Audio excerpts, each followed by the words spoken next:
لا تجد له عقلا ولا تمت ألما ولا عللا حسب الرجاء بعد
المجالس والمحافل صلى الله عليه وسلم جامع هذا مني أن تجعل الأقوال والنبي ورحمة الله وبركاته الصلاة والتسليم وصل وسلم على سيدنا محمد وعلى آل سيدنا محمد ولما نظر في برج الدرر الأوصاف المحمدية عقولا توجهت إلى الله متوسلا توجه بالتوجهات الخالصة والصلات الموصولة اللهم يا من إليه تتوجه الأمان فتعظ ظافرة وعلى فبعدة تعثرها فتشاها منه الفيوضة الغامرة نتوجه إليك بأشرف الوسائل التي سيد المرسلين عبدك الصادق الأمين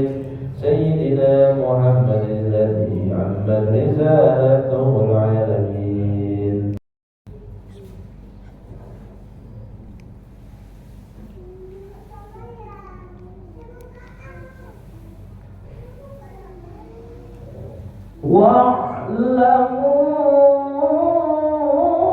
واعلموا أن الله مع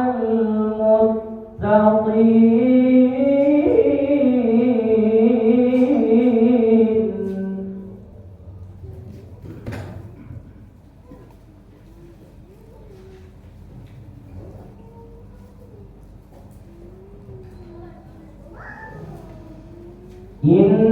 إنما النسيء زيادة في الكفر يضل به الذين كفروا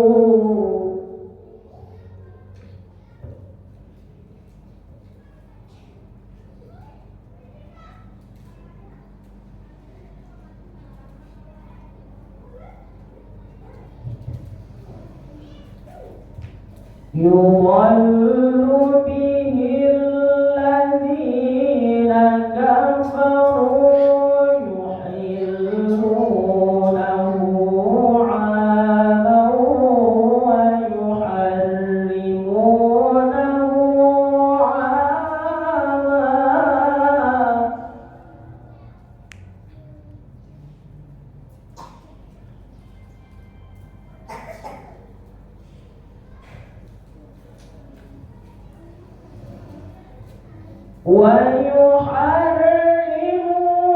ويحرمونه عاما ليواطئوا عدة ما حرم الله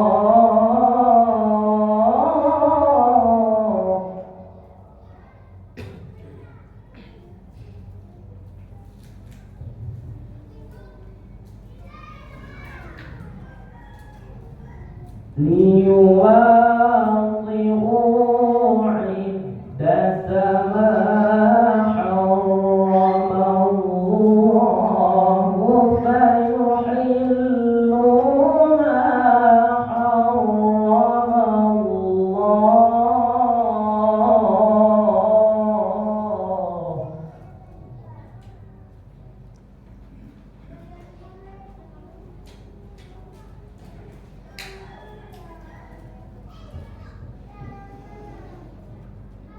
زين لهم سوء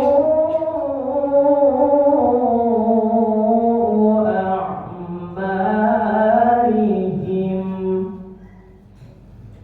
والله لا يهدي القوم الكافرين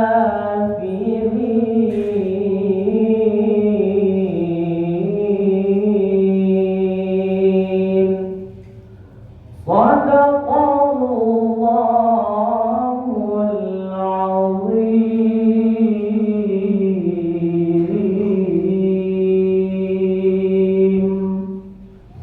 Assalamualaikum warahmatullahi wabarakatuh.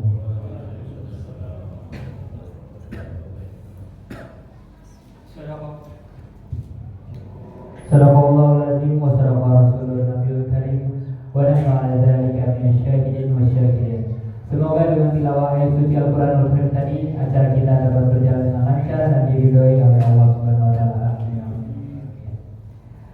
Acara selanjutnya sambutan dari panitia PHBI oleh Bapak Sunarto Haji. Kepadanya disilakan.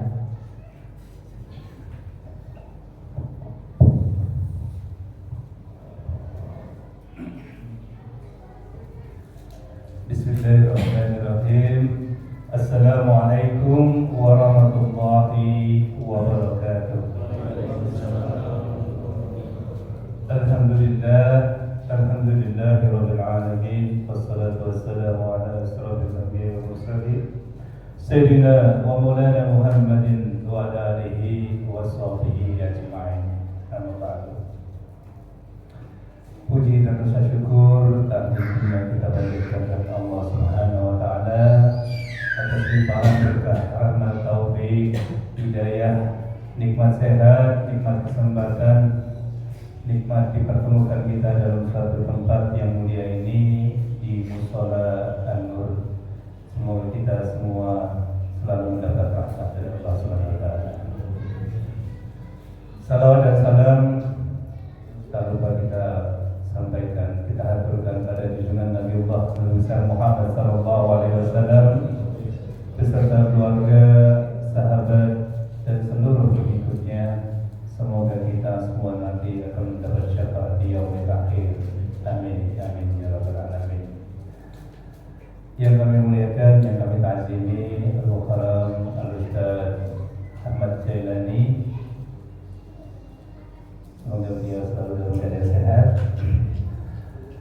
Yang kami hormati Bapak Ketua RT 47, yang kami hormati, yang kami muliakan para ustadz, para guru, para tokoh-tokoh masyarakat yang hadir, Bapak Ibu hadirin wal hadirat jamaah Mushola An-Nur rahimahullah. Alhamdulillah kita dipertemukan lagi di tahun baru Islam 1445 Hijriah. Selamat tinggal tahun 1444 Hijriah. Tak akan terulang kembali. Saat ini kita sudah berada di tahun baru Islam. Harapan dan doa-doa terbaik tentunya kita akan tanamkan, akan kita doakan, akan kita buat satu tujuan dalam kehidupan kita. Semoga kehidupan kita ke depan akan menjadi lebih baik lagi, yang berkeluarga menjadi keluarga yang soleh-solehah, menjadi keluarga yang sakinah warahmah, yang memiliki anak. Kita doakan semoga anak-anaknya menjadi anak-anak yang berilmu agama, berilmu pengetahuan yang luas, menjadi orang yang taat melaksanakan ibadah. Bagi kita, Bapak Ibu, semoga semua dalam keadaan sehat walafiat, bertambah iman dan takwanya, dan bertambah banyak amal kebajikannya.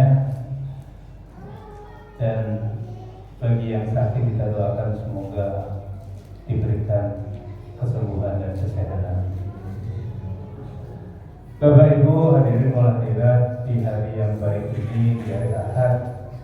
Tentunya kami dari panitia peringatan Hari Besar Islam sekaligus juga pengurus Mushola An-Nur di Perumahan Paras ini berniat dan bertujuan melaksanakan acara ini adalah untuk bersama-sama kita memperingati tahun baru Islam, bukan tahun baru Masehi saja yang kita peringati atau kita rayakan, tetapi ini juga sebagai wujud dakwah kita membudayakan kepada anak-anak kita agar selalu mengenal tentang ajaran agama Islam, mengenal tahun baru Islam bukan di tanggal 31 Desember menuju Januari saja yang kita rayakan, tetapi tahun baru Islam juga kita tanamkan, kita berikan pembelajaran kepada anak-anak kita.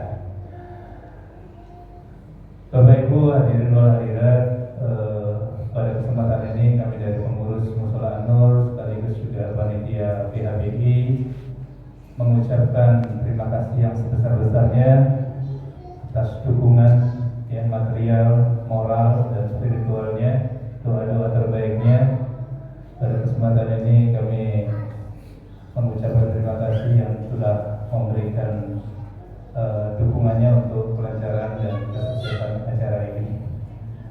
Dan rombongan Ustaz Suryani bersama Ustaz-Ustaz yang lain, terima kasih telah tadi bersama membawakan maulid Habsyi. Bapak Ibu hadirin wal hadirat, kami doakan semoga apa yang diberikan yang terbaik ini mendapat ganjaran dari Allah Subhanahu wa taala, diberikan pahala yang seluas-luasnya. Demikian Bapak Ibu sambutan dari kami. Apabila dalam pelaksanaan acara ini terdapat kekurangan, kehilafan maupun kesalahan, kami mohon maaf, mohon halal dan mohon ridhonya. Dan pada kesempatan ini kami ucapkan terima kasih. Saya akhiri dengan ucapan wallahu muwaffiq ila aqwamit thoriq. Wassalamualaikum warahmatullahi wabarakatuh. Waalaikumsalam warahmatullahi wabarakatuh. Kami ucapkan terima kasih kepada Bapak Haji Sunarto Mufti atas sambutan.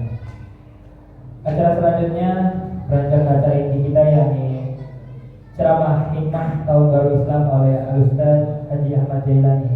Kepada Al-Mukarram dipersilakan.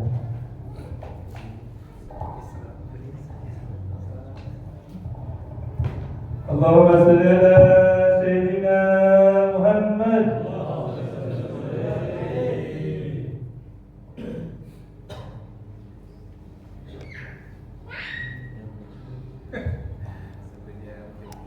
Bismillahirrahmanirrahim. Assalamualaikum warahmatullahi ta'ala wabarakatuh. Alhamdulillahi dzil jalali wa syari'il haram wal halal. Thumma salatullah ma'a Muhammad al-hadi min al-dhalali wa afdal sahbihi wa khairil ali. Subhanaka la ilma lana illa ma 'allamtana innaka antal 'alimul hakim. Rabbi shrah li sadri wa yassir li amri wahlul 'uqdatam min lisani yafqahu qawli. Amin ya rabbal alamin. Amma ba'd. Alhamdulillah rabbil alamin. Segala puji bagi Allah Subhanahu wa taala yang telah mengumpulkan kita di tempat yang mulia ini, di waktu yang mulia ini, bersama-sama untuk merayakan daripada tahun baru Hijriah, yaitu bertepatan dengan tahun barunya Islam. Mudah-mudahan kehadiran kita mendatangkan keberkahan dunia dan akhirat, serta segala hajat pian, hajat dunia dan hajat akhirat dikabulkan oleh Allah, serta mudah-mudahan dengan hadirnya kita di sini Allah perbaiki daripada keluarga kita, anak kita menjadi anak yang soleh dan solehah, keluarga kita diberikan keluarga yang sakinah, mawaddah, warahmah, dan mudah-mudahan diberikan keberkahan oleh Allah dunia sampai akhirat. Amin ya rabbal alamin. Salawat serta salam tak lupa kita haturkan kepada suri tauladan kita, junjungan kita, pemimpin daripada umat segala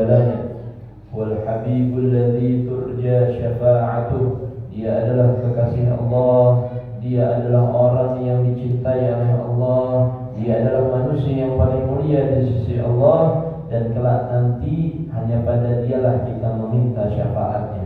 Mudah-mudahan kita diberikan oleh Allah, diberikan oleh Rasulullah SAW syafaatnya, karena sebab berkumpul untuk memperingati daripada tahun Hijriah, menghormati daripada apa yang telah ditetapkan oleh baginda Rasul Muhammad sallallahu alaihi wasallam. Amin ya rabbal alamin. Salawat dan salam itu pun tak lupa kita haturkan kepada keluarga beliau, sahabat beliau, pengikut beliau hingga akhir zaman. Hadirin yang dirahmati oleh Allah Subhanahu wa ta'ala, sebelum kita masuk pembahasan ulun, sebelumnya klarifikasi terlebih dahulu. Ini Masya Allah, tabarakallah, husnuzonnya para PHBI Masjid An-Nur. Ulun disampaikan dari Ustaz Haji Ahmad Ilani pada seorang guru haji. Ya, mudah-mudahan lakas juga naik haji. Biar yang belum naik haji, belum umroh, mudah-mudahan lakas juga naik haji, naik umroh. Mudah-mudahan rezekinya dilancarkan oleh Allah, mudah-mudahan diberkahi oleh Allah, dan mudah-mudahan kalau misalnya berangkat jangan lupa doakan ulun juga. Mudah-mudahan berangkat seberatan. Amin ya rabbal alamin ya rabbal alamin. Hadirin yang dirahmati oleh Allah Subhanahu wa ta'ala, bulan Muharram adalah bulan yang sangat dimuliakan oleh Allah.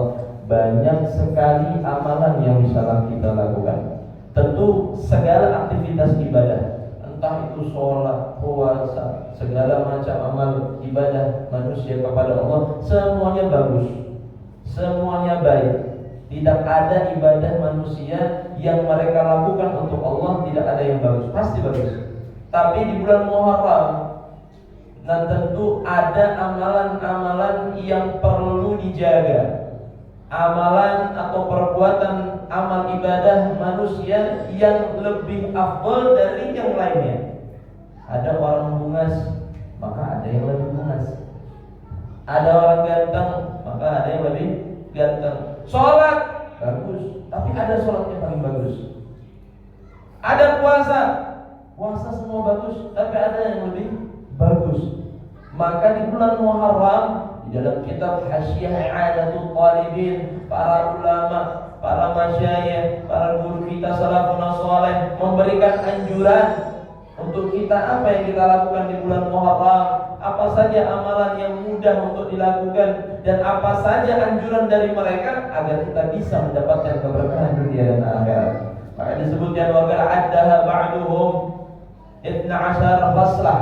Disebutkan dalam kitab Hasyiah I'adatul Talibin ada 12 amalan yang bisa kita lakukan di bulan Muharram. Dan tentu ini pian terserah anak pilih yang mana. Pian punya mainul qulub, punya pilihan, punya condong hati hendak melakukan yang mana.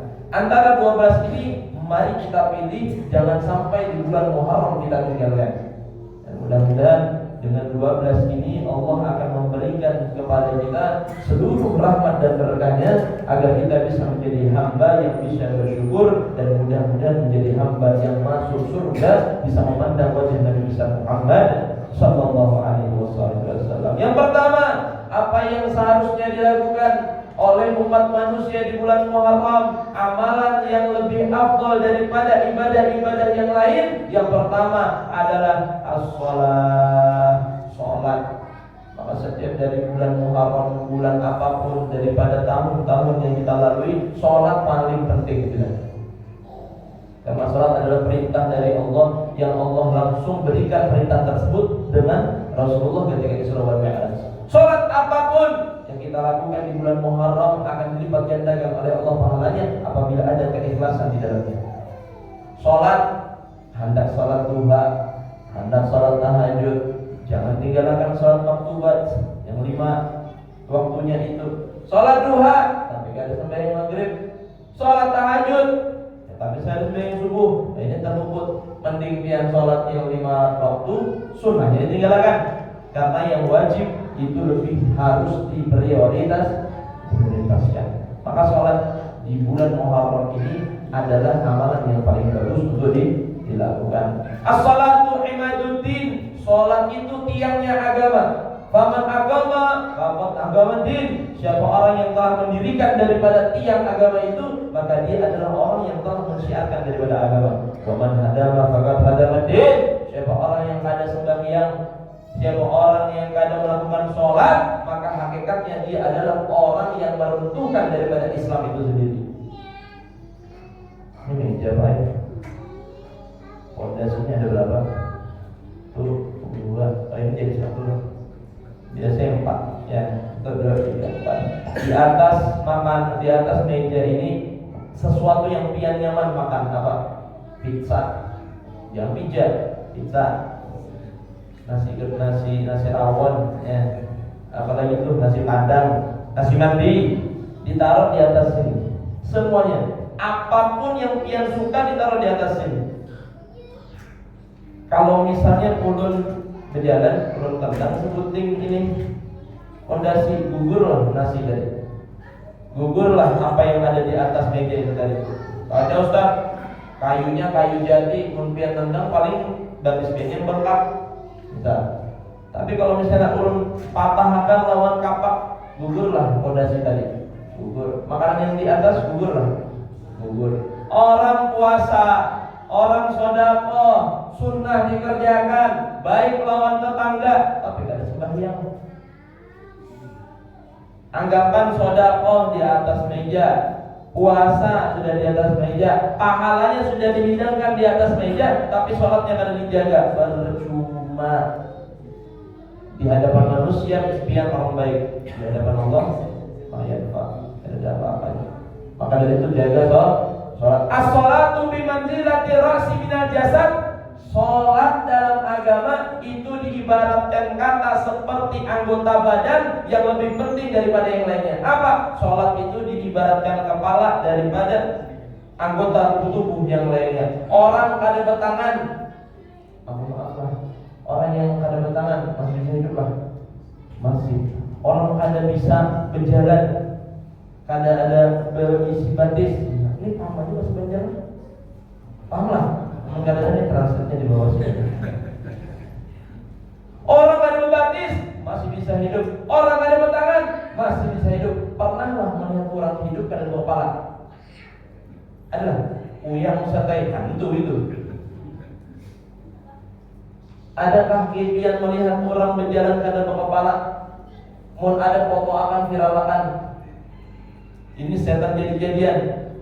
Ada manusia bisa hidup tanpa kepala karena seluruh saraf manusia berada di dalam anggota kepala ini.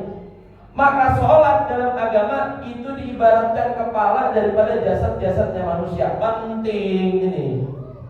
Kalau sholat tidak dijaga, hancur seberatan amalan. Kalau sholat tidak dijaga, segala macam aktivitas ibadah kada diterima oleh Allah. Sholatnya berhamburan.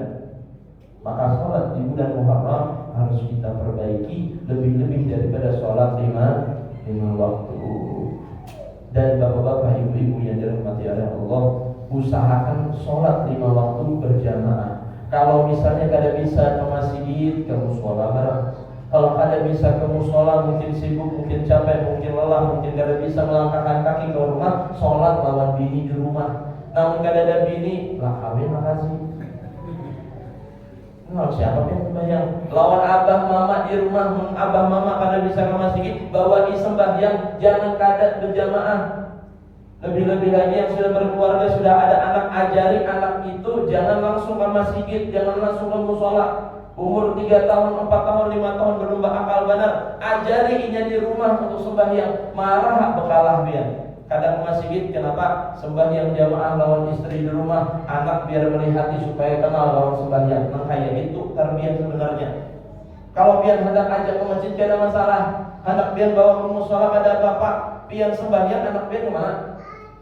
Orang sembahyang ditariki sarungnya kai-kai deh. Orang sembahyang duduk siang jadi belakang. Dia sembahyang kusuk lah kira-kira.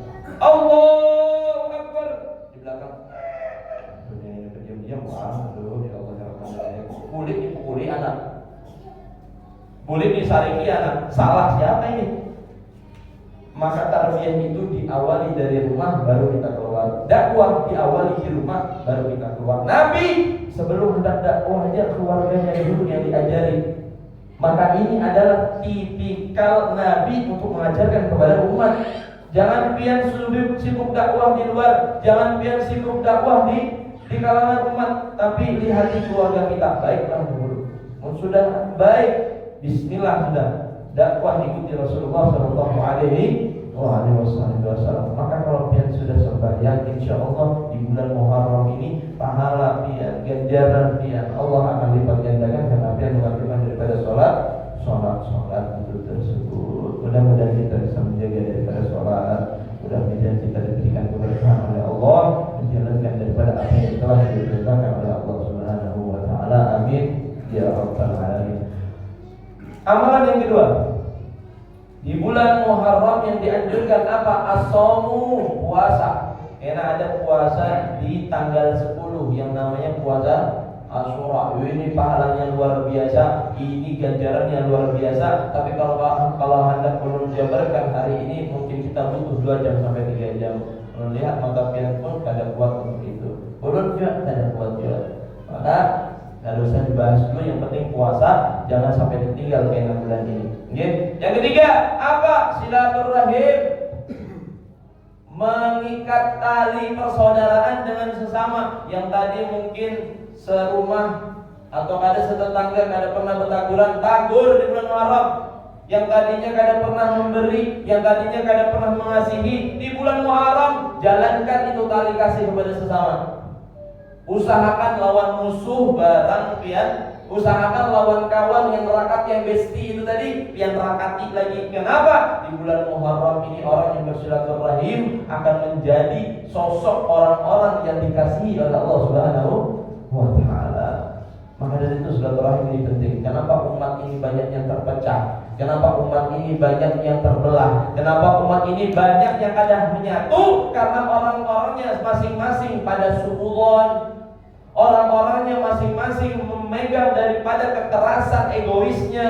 Duduk di masjid, duduk di musola, sebagian orang ada yang hadir, yang di sana sidin berpandir, aduh menghadiri kayak itu, paling yang didengari ceramah kayak itu aja di YouTube, di Run bisa segala macam. Duduk nyaman, beristilah tahu mana yang baik, mana yang buruk. Lah kita lawan keluarga, tetangga ya melihat merangut sedikit, subuhan sudah ini orang perangutan nak ini orang ini harus bersarika. Padahal seandainya pian begelang ke rumahnya, padahal ini adalah orang yang paling baik. Karena apa? Mungkin adanya aktivitas yang berlebih sehingga membuat raut wajahnya lapak, atau ada sesuatu yang membuat wajahnya, rautnya itu berubah karena mungkin sakit.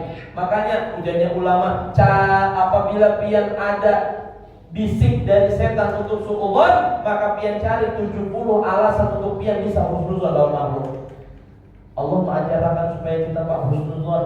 Kenapa umat sekarang banyak terpecah? Kenapa umat sekarang banyak yang kada bisa bersatu? Karena mereka masing-masing memiliki egoisnya yang sangat tinggi. Masjid nangka ini aja kita di musola nangka ini aja ya, sembahyang ya. Namun juga setelah salam yang hendak bersalaman, pasti dalam hati aku bersalaman sebelah kanan ini meraku, aku bersalaman sebelah kanan ini orang yang kada berpandir, ya bersalaman sebelah orang yang kada hendak melihat bulan, baik pak ya. Nah,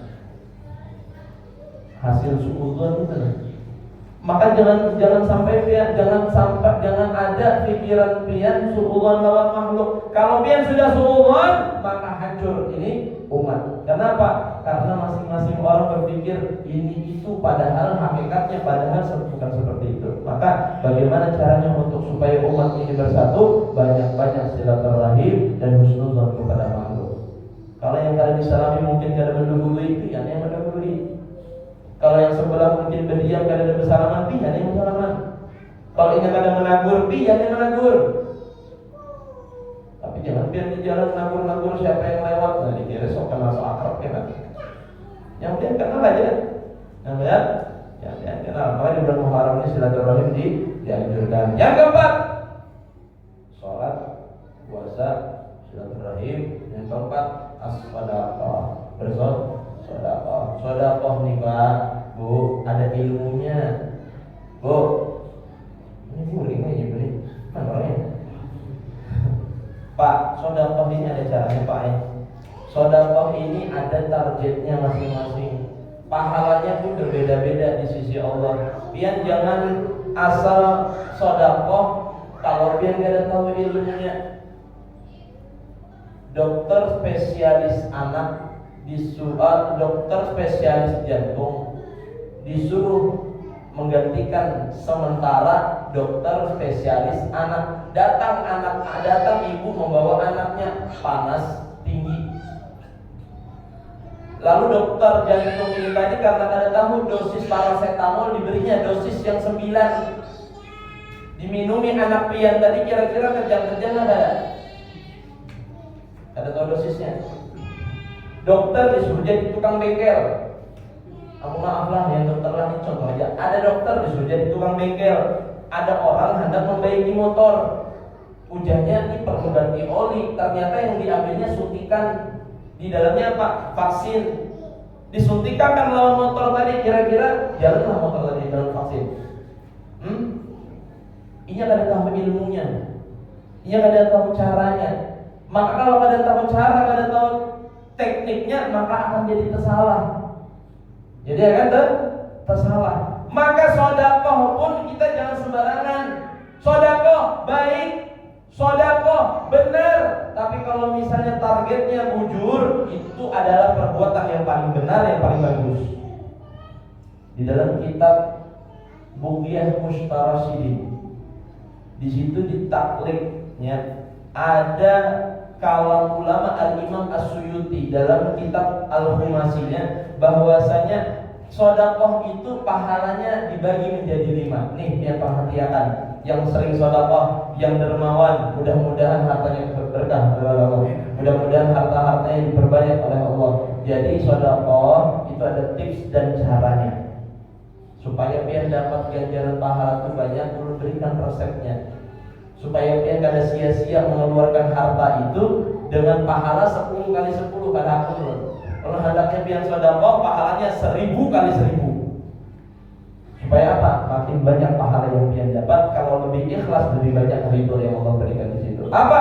Yang pertama, pahala sedekah itu ada yang berupa 10 kali lipat ganjarannya.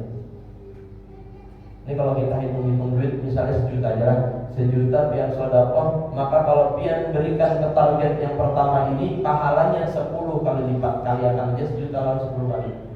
Kemudian pahala yang kedua adalah 90 kali lipat pahalanya. 10, 90. Yang kedua 100. Yang kedua 900 kali lipat. Kalau pian sedekah yang ketiga ini, orang ketiga ini. Sedekah yang keempat pahalanya 100.000 kali lipat. 10, ini nanti makin meningkat ini. 10, 90, 900, 100.000. Yang paling tinggi di kedudukannya di sisi Allah 900.000 kali lipat pahalanya kalau pian sedekah ke orang yang target kelima ini. Lalu sahabat tangan, yang 10 kali lipat sedekahnya lawan siapa? 10 kali lipat ganjaran sedekah yang pian berikan ke targetnya siapa? Orang-orang yang gawiyul jisim, orang yang masih sehat badannya, orang yang masih bisa diajak bekerja badannya, tangannya masih bugar, awaknya masih sehat, kakinya masih bisa berjalan, matanya masih bisa melihat, hidungnya masih bisa menghirup, masih bisa diberikan gawian. Maka kalau kita berinya duit, kita berinya sedekah, kita berinya hadiah, maka pahalanya diganti Allah, di ganjaran Allah 10 kali lipat pahalanya.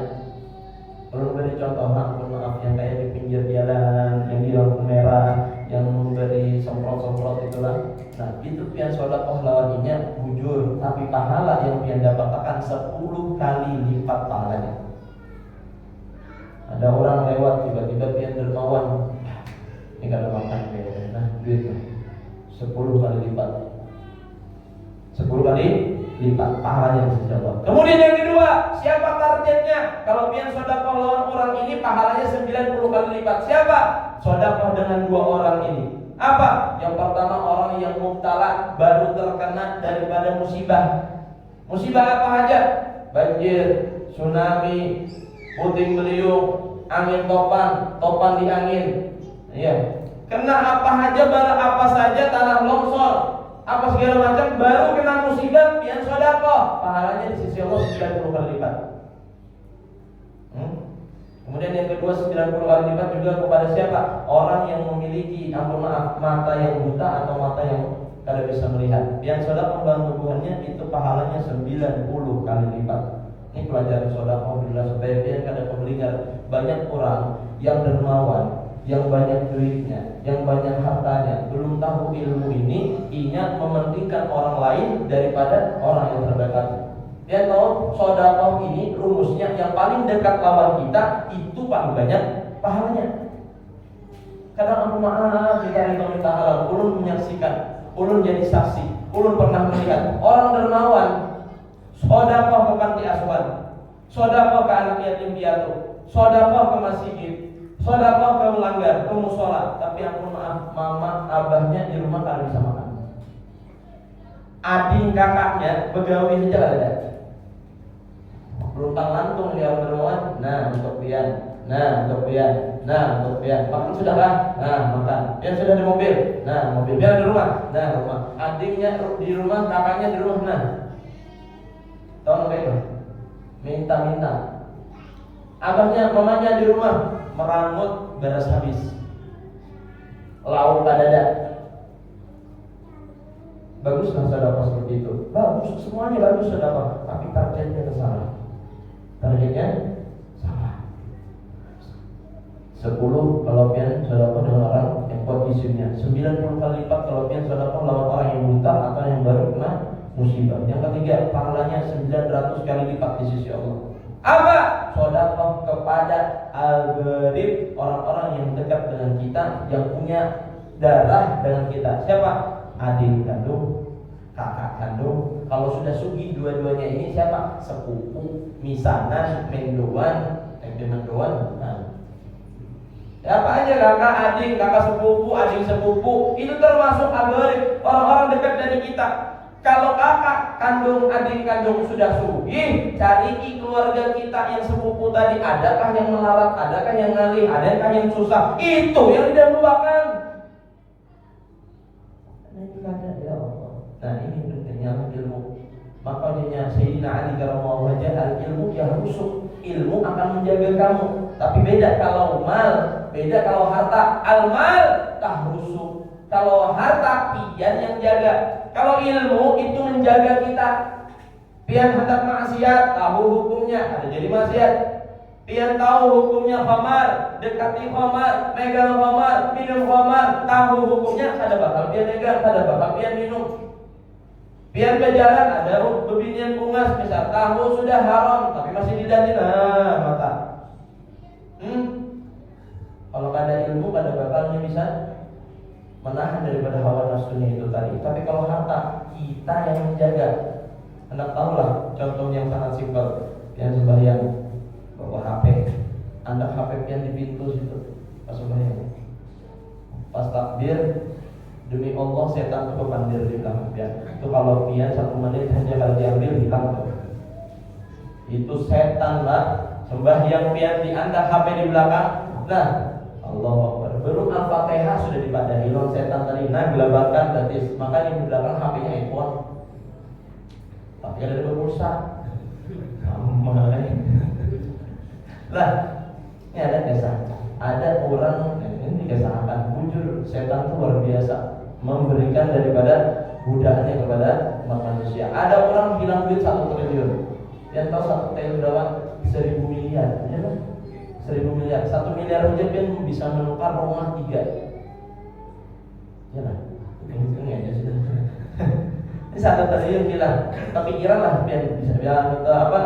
Bisa membayangkan 1 T hilang tuh kayak apa biasanya. Jadi orang inilah kada tahu ulama. Orang ini kada tahu yang namanya sembahyang. Orang ini kada tahu yang namanya sedekah. Hilang 1 T, lari kemana? Lari ke ustaz.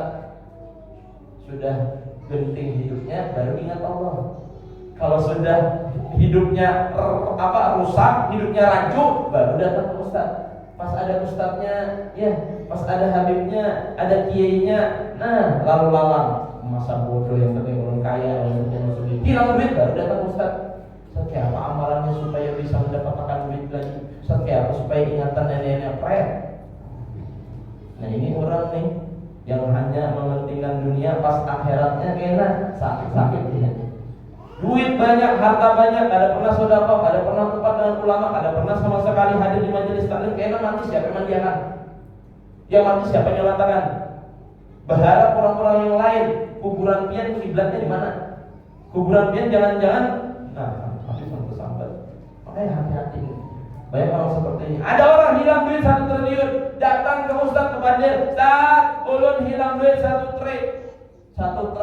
triliun. Ulun hilang duit, kayak apa amalannya supaya ulun ingat, supaya duit itu kembali? Orang berilmu, orang yang ada sama sekali hajat untuk dunia, makanya akan menolong. Ustaz tadi memandiri apa? Jika sudah berwudu lah. Belum wudu aku. Sudah sini wajar ya kan. Sebelum hendak dapat duit itu lagi wudu dulu. Wudu aja udah tahu. Wudu aja udah tahu. Diajari istilah orang tadi yang hilang duit 1 T tadi. Diajari ayo wudu.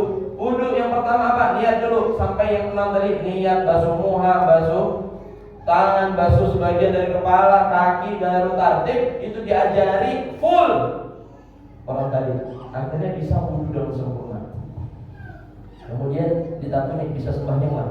Karena bisa orang. Sudah duit hilang 1 triliun, kada bisa berwudu, sembahyang tidak bisa. Jadi apa yang dianjurkan? Ya sudah sembahyang duha aja, sembahyang duha, niatnya kayak ini, sholatnya kayak ini, bacaannya kayak ini. Tapi ingatlah, kalau ikam hendak dapat lagi 1 triliun, sembahyangnya harus khusyuk. Khusyuk itu kayak apa Ustaz? Khusyuk dari tahu. Khusyuk itu kayak apa? Menghadirkan hati hanya untuk Allah. Biar sembahyang ikhlas karena Allah. Sudah, itu khusyuk. Ya sudah.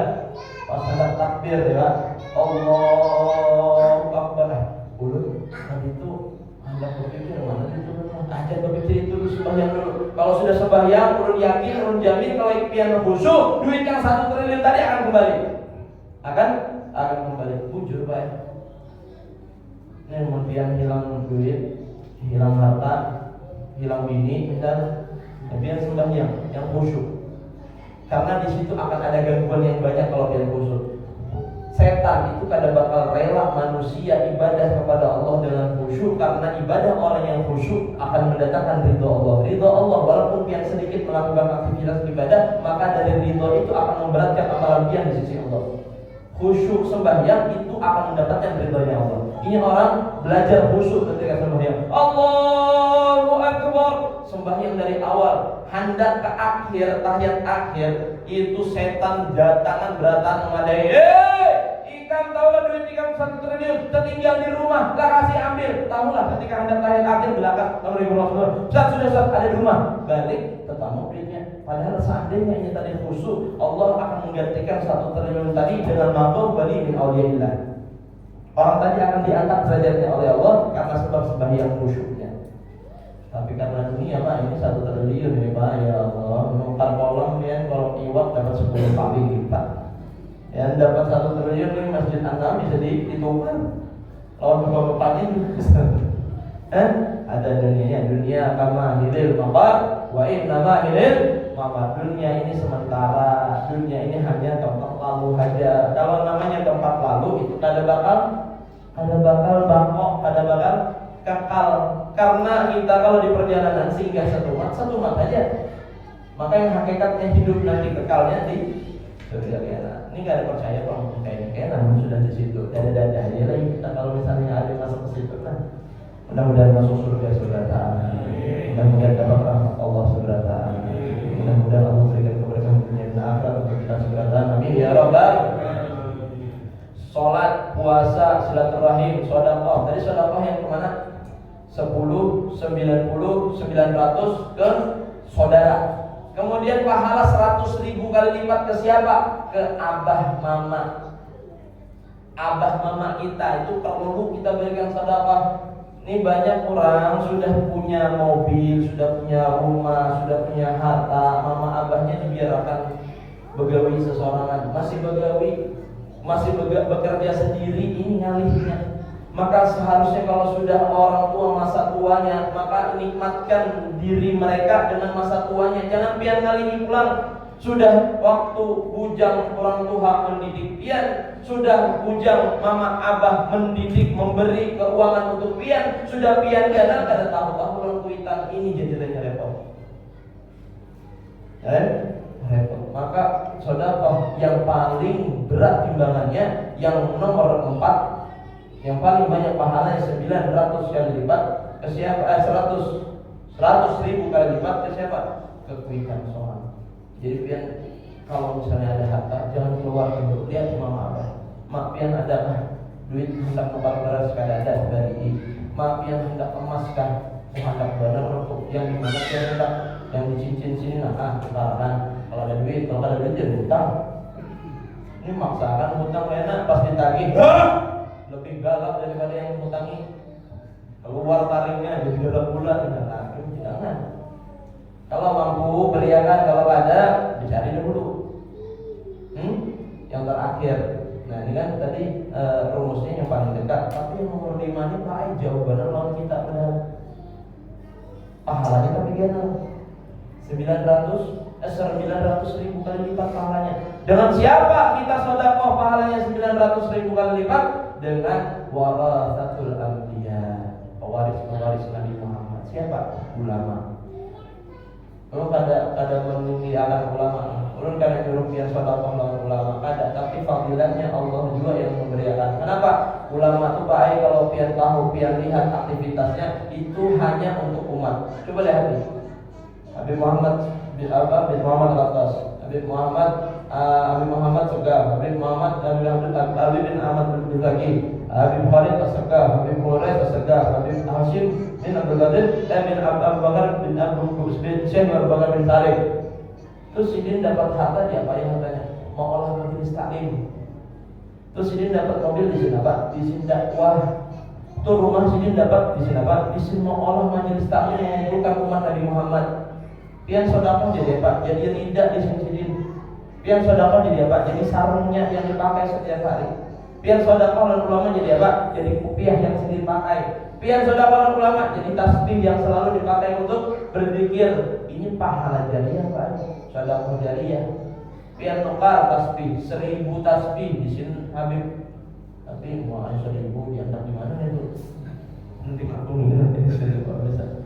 Dia nukarakan motor, Sidin dakwah naik motornya, setiap langkah kaki yang Sidin lakukan, setiap bensin yang habis ketika diisi lawan Sidin untuk dakwah, pahalanya akan terus mengalir kepada dia. Idza mata insanu inqata'a anhu amalu, apabila seseorang telah meninggal dunia terputus seberatan amalannya. Pian hendak sembahyang ketika mati, bisakah? Pian ketika mati, bisakah sembahyang? Ada bisa. Pian mati, bisalah sedekah? Ada bisa. Pian sudah mati, jangan pian kasihan. Kalau orang sudah mati, bisalah sembahyang, bisalah sedekah, bisakah menyantuni anak yatim? Kada bisa. Tapi kalau sudah orang meninggal dunia, ia punya tabungan di dunia 3 ini, maka selama ia mati, selama itu juga pahala mengalir lawan dirinya. Apa saja itu? Yang pertama, sedekah jariyah, sedekah yang pahalanya terus menerus. Kayak apa hendak terus menerus? Cari sedekah itu yang apabila kita keluarkan kada habis-habis dipakai ketika kita mati. Ini langgar, ini musola. Kalau orang pintar, kalau orang cerdas memilih amalan untuk akhiratnya, maka ini akan menambahi daripada aset. Ini aset itu 2, 3, tambahi lagi sebutin. Dipakai selama hidup dia sudah meninggal. Nah, ini aset masih dipakai, maka pahala aset itu yang memberikan kenikmatan kepada orang yang ibadah di masjid dilanggar, itu akan menjadi pahala, ladang pahala untuk dia yang ketika mati. Dipasangin karpet, gendang ini dipakai terus mau itu. Apalagi pokoknya apa yang bermanfaat. Listrik, kalau misalnya dia meninggal, wasiatakan kepada anak, wasiatakan kepada bini, wasiatakan kepada keluarga. Apa? Kalau aku mati, ingatkan ini langgar apa? Nur, aku wasiatakan kepada Eka, kalau aku meninggal lampunya urusi. Sebulan berapa? 600, bayari. Karena itu yang jadi amal jariahku ketika mati. Pian tidak berasa apa ini, tidak berasa. Kalau sudah pian kalau orang sudah mati ketika dikubur, nah makanya jadi Allah apabila kiriman kepada aku Orang mati itu Pak, kiriman itu kalau misalnya kada ada sama sekali kiriman dari keluarganya, ini menunggu hari Jumat saja. Ketika khotib mengatakan Allahumma fir lil muslimin wal muslimat wal mu'minin wal mu'minat, itu seluruh alam kubur, seluruh umat yang sudah mati akan mendapatkan pahala dari khotib yang mengatakan itu. Di Jumat itu aja. Kalau dia ada sedekah, kalau ada amal jariah, apa yang jadi sanggup dia dikubur kan? Nyesal dan nyesal. Yang dia tahu kayaknya di situ, di sini belum berasa. Maka iman ini yang menjadi kontrolnya kita agar kita bisa tahu, bisa kuat dalam beriman. Ada kisah Habib Abdullah dari Bakut Madura, itu pernah lagi acara seperti ini Pak, di Madura ini lah. Ulun gak ada meninggikan Madura kada, tapi kalau Madura ini kisahnya orang alim ulamanya makmur di situ. Sampai ulun punya kawan di Bangkalan, salah satu ustadz di sana mengatakan kalau di Madura ada ustadz belum berbini 4 belum ustadz. Kenapa nih kawan yang di Madura pada kiai ustadznya kak habaibnya kalau belum berbini 3, 4 belum okcer. Karena apa? Di situ berabut kebinian yang anak lawan ulama. Cek orang Madura yang ada dari Madura di kampung. Lalu nih pikiran ibu bapak kawan nih ini sudah coba dicari di Bangkalan ya, Pamekasan, kawan ada memang yang waro, salah satu asatid orang-orang yang di sana ada yang ada berbini 4 karena apa? Menjaga hati bini yang satu ini. Tapi memang sudah meninggal cari juga, ya kan? Nah ibu ini meramu kenapa? Nah, ini ada kisah karena di Madura itu ada yang namanya nyabis. Nyabis itu adalah sedekah lawan ulama. Ketika selesai acara itu, ketika musafahah, ya kan? Allahumma sholli ala Muhammad. Itu dari Kiai Khalil Bangkalan itu sudah memberikan asupan sedekah untuk ulama. Sudah berceramah, sudah memberikan doktrin kepada orang-orang Madura agar bisa memuliakan ulama. Apa memuliakannya? Nyabis. Nyabis itu kayak ini. Allahumma sholli ala Muhammad. Kakak-kakak nih, kayak ini kan. Umur 5 tahun, 7 tahun, 10 tahun itu diandaki amplop di kantongnya. Anak tadi bersalaman, anak itu disuruh menyurungi ini amplop ke ustadz yang mengisi, habib yang mengisi. Di sini apa? Dari kecil diajarkan untuk sedekah kepada ulama. Barang 10.000 kah, 2.000 kah, 50.000 kah, 40.000 kah, mana 1 juta, 2 juta bisa. Di amplopi karena akan tadi disuruh untuk sedekah ke ulama. Ada salah satu kisah, ini anak ada di amplop, diberi lawan kuitannya aja langsung di dalam. Ampun maaflah, orang yang sedekah ini kada kaya, orang yang sedekah ini kada tajir, orang yang sedekah ini kada orang yang berkemampuan. Karena inya hendaknya nyabis itu tadi sedekah lawan ulama, anak tadi kada melihat apa yang diisi kantongnya, yang diisi kuitannya tadi. Tahu apa isinya? 2.000. Ada amplop, tak lihat. Jadi ketika Allahumma sholli ala Muhammad 2.000, lihatin langsung pocong, tidak di amplopi. Tidak tahu mama, tidak tahu apa. Kalau sudah selesai, langsung sini madai. Ini anak, ini walad, ini adalah sosok manusia yang nanti akan menggantikan daripada Rasulullah. Kenapa? Jiwanya sudah polos, disedekahkan dengan polos dia dari tadi. Ini polosnya umat, polosnya anak ini insya Allah akan polos dari dosa. Didoakan sama sendiri. Kenapa? Ketika yang memberinya itu inya otomatis latihan juga. Anak tadi latihan sampai besar kan akan sedekah lawan ulama. Kenapa? Ada dalilnya tadi, pahala sedekah lawan ulama itu pahalanya 900 kali, 900.000 kali lipat. Jadi tidak, jadi taruh dan lain sebagainya. Itu adalah macam-macam pahala yang Allah berikan kepada orang yang sedekah. Maka pian nak cari yang pahala berapa? 10 kah? 900. Nah itu pian-pian tadi. Mungkin kada hafal itu ada live streaming, di download, ditonton, subscribe, like, komen, dan subscribe. Itu sih. Ini mungkin promosi akan juga. Kemudian yang kelima, sholat sudah. Ini taruh kan lanjut ini. Oh sama juga. 2 jam lagi. Apa tadi? Sholat, puasa, silaturahim, sedekah. Yang kelima. Karena yang sisanya kita akan bahas dari waktu. Yang terakhir apa? Sebenarnya 12, tapi memberi 5 aja. Kira insyaallah ada pertemuan yang lain yang akan bahas. Yang terakhir, ziaratul alim, ziarah kepada alim ulama. Di bulan Muharram ini jangan pian di rumah bepatak, jangan di rumah pian di rumah ba'asian tidur guring sudah bangun hanya beraktivitas saja. Jangan sisihkan waktu pian untuk ziarah ke alim ulama. Di sini apa? Tathhirul qulub wa tatyibul qulub. Untuk apa? Membersihkan hati dan membersihkan daripada jiwa raga. Bersihkan hati pian ini dengan nasihat. Bersihkan hati pian ini dengan dekat dengan ulama. Karena apa? Nabi mengatakan man akrama aliman. Siapa orang yang memuliakan daripada ulama, orang yang alim, faqad akramani, maka dia adalah orang yang benar-benar sudah memuliakan aku.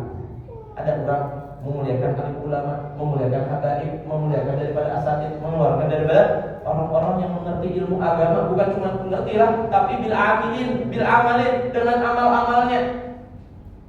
Yang ziarah lawan kebuhannya, maka itu adalah kesukaan kebanggaan Nabi.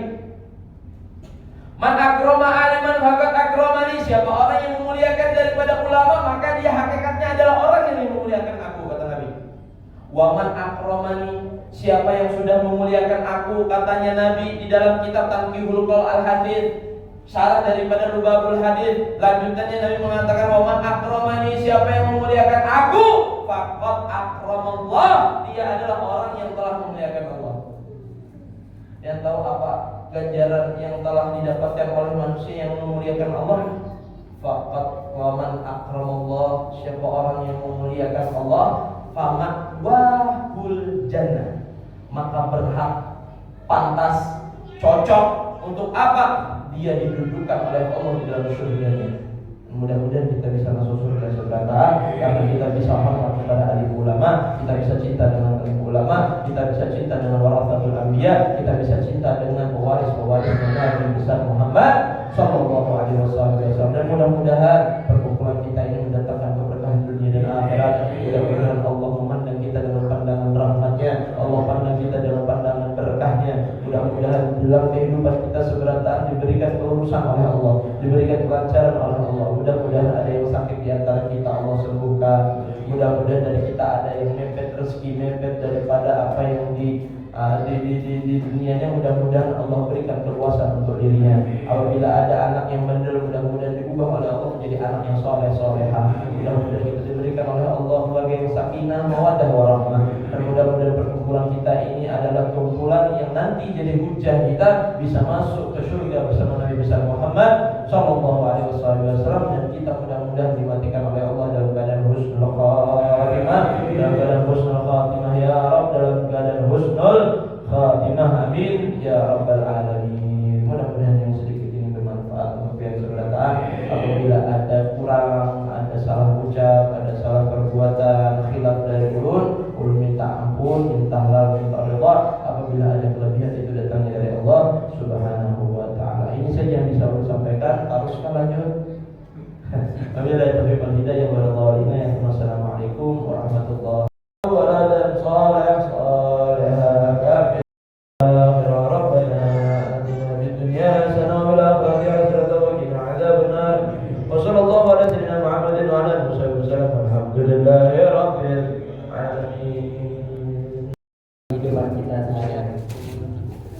Acara yang terakhir penutup. Mari kita tutup acara kita pada pagi hari yang berbahagia ini dengan bersama baca Alhamdulillah.